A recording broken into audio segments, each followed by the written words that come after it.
What's up, YouTube? Vik-Werks checking in. Another video for the channel. This is for the R32 today. Today we're pretty much covering the differential mounts from ECS tuning. As you can see, here's the first one, and then obviously having to remove these bad boys in the subframe. Decided to upgrade to the R34 inserts. Tire Sport never got with me in regards to actually upgrading these bolts to the ARP or having their inserts. So hey, you know, I just did what I had to get done. And then if you guys were asking, hey, what have I done so far for suspension?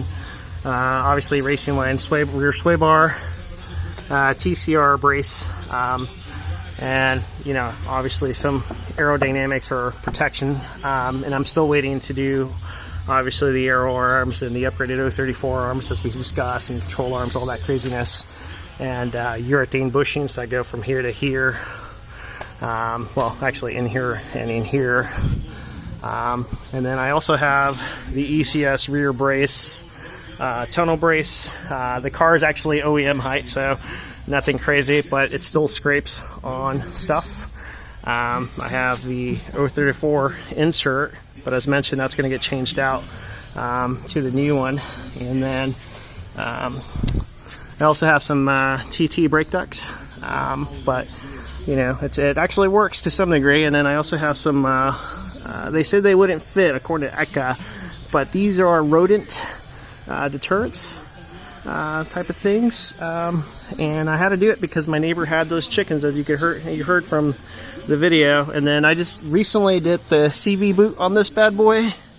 I was not impressed with the tool I got from, you know, not ECS, but pretty much a reputable company that deals with CV joints. I just can't remember the top of my head. And then obviously I have Super Pro sway bar links, the ECS Street Shield skid plate. I also upgraded to titanium bolts because the dealership, they lost my original bolts and inserts. Finally they decided to come through for that. And so, you know, nothing bad. Obviously the rubber is starting to see some better days, and you can see that shifting and movement a lot more prone, which is, you know, as I always say, it's bound to happen for a car its age. And you know, you just gotta, you know, keep up in it. I also did the pucks from there, so that way, you know, easy lift points there. I still have to fix these and get some new ones, some new inserts. And that's pretty much it, you know, and a MagnaFlow exhaust system. Yeah, obviously United Motorsports tune, so no need for a Haldex change. And that's pretty much it, guys, for this video, with the addition of the additional aerodynamic deflector here that sits a little bit lower than the original design. You guys decided to get that as well. So yeah, I guess we'll touch bases later, and leave a comment below. Let me know what you guys think, and we'll go from there. All right, guys. Thanks for checking in, and we'll talk then. Bye.